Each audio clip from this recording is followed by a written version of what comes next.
Your favorite houseplant is starting to have yellow leaves, and it's devastating, isn't it? You look at your plant and you're like, why are you turning yellow? And I really don't want you to. And how do I fix this issue? Hi, I'm Lauren Kane. I'm the founder of Elm Dirt, where we make organic plant food in both liquid and solid forms. And I'm here to tell you that sometimes yellow leaves are completely normal, but sometimes they're also your plants trying to tell you something because they can't use their words and they are trying to tell you something's wrong. So what are some of the most common things that are wrong with plants when they're turning yellow? One thing, that could be just old leaves that are falling off. Like my pothos behind me, sometimes it just gets some yellow leaves and they fall off. Sometimes it is because of nutrient deficiency. So nutrient deficiency and watering are two of the biggest ones you should probably check first. Nutrient deficiency can show up in a couple different ways depending on what the yellow looks like. So sometimes you might see crispier edges, and that can be a sign of some magnesium issues or maybe some calcium issues. You can also see some yellowing of the spaces between the veins, where the veins of the plant actually still stay green, and sometimes that's an iron deficiency. If you see it's only the lower level plants that are closer to the roots, sometimes that's more phosphate or magnesium. If it's more at the top of the plant where it's the new leaves that are being affected, sometimes that's calcium or iron. Nitrogen, the newer leaves tend to be lighter green if you have a deficiency there, or sometimes there's white spots on your leaves, and that can be a carbon dioxide issue where your plant isn't photosynthesizing as well. So there's all sorts of things that your plant is trying to tell you if you see different levels of green on there. Also, crispy edges can be a sign that you don't have enough moisture in your air and your plant wants more moisture. So definitely take a look at those leaves and really get into it. Now, some of the other things that it could be is watering. So that's actually one of my most common issues, is I overwater my plants a lot. And that will turn some of their leaves yellow too when they start getting stressed from too much water. Or underwatering. So if you do the finger test where you stick your finger in about an inch deep, that will tell you if it needs to be watered or if it doesn't need to be watered. If you stick it in an inch deep into the soil and it feels a little bit damp, don't water it. It's got enough water. You don't want to cause root rot, so just don't do it. Let it go a couple more days. If you stick your finger in an inch deep and it's dry, maybe check it more frequently and make sure that you're getting it on the right schedule. That's actually pretty good if you are, but just give it a good watering. Make sure it's got enough water and you're watering it enough each time.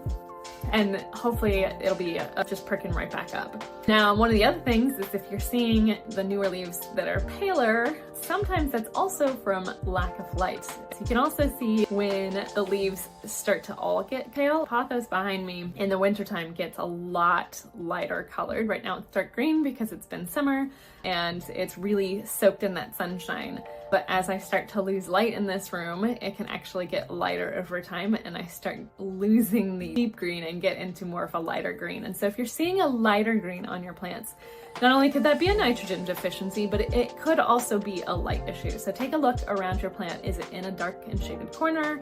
Is it more like my situation where it's transitioning into wintertime and it's starting to lose some of the light that it gets?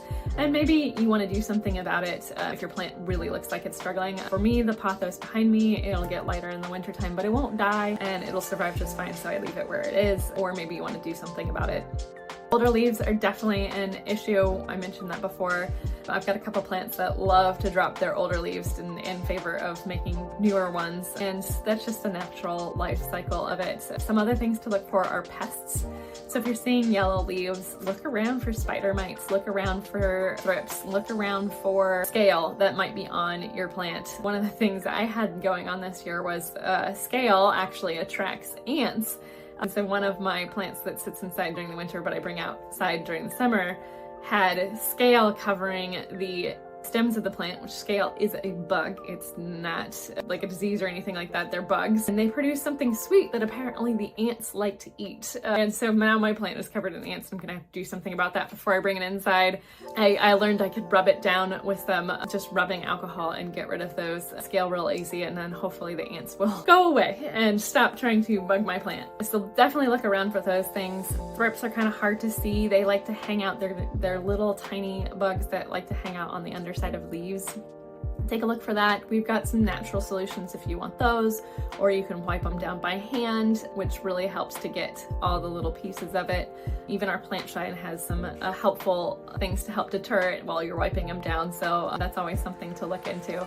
And just pay attention to your plants and what they're trying to tell you, because they don't have another way to let you know if they're struggling, if they're not getting enough food. Be careful of using synthetic fertilizer though if you do have a deficiency in some sort of nutrient, because a lot of times, because of the high NPK content, the nitrogen, phosphorus, and potassium content in synthetic fertilizers, it can actually cause nutrient lockout. And what nutrient lockout is it blocks the plants from absorbing certain nutrients because other nutrients are higher in quantity, and it preferentially absorbs those. So a really common one is calcium and magnesium. If you have too much calcium available for the plant, it's actually going to preferentially uptake the calcium and it will not absorb the magnesium. And so we see this a lot in tomato plants because people love to put calcium down for tomato plants, which is true. Tomato plants need a lot of calcium, but what happens then is the amount of calcium they put in then prevents the magnesium from being absorbed. And so when they see their blossom end rot and they think it's a calcium deficiency, it's actually more of a magnesium deficiency because they've caused calcium lockout. And so being aware of those nutrient issues is a big deal.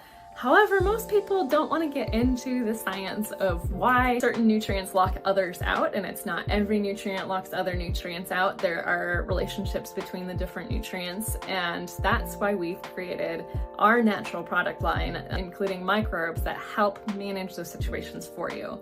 So all of our products, our plant juice, bloom juice, worm castings, ancient soil, bloom in soil, are all designed to help prevent calcium lockout and to help prevent other nutrient lockout and give your plants exactly what they need when they need it, with the help of beneficial microbes that talk to your plants in a way that you can't, and help manage your plant's environment in a way that they will thrive in.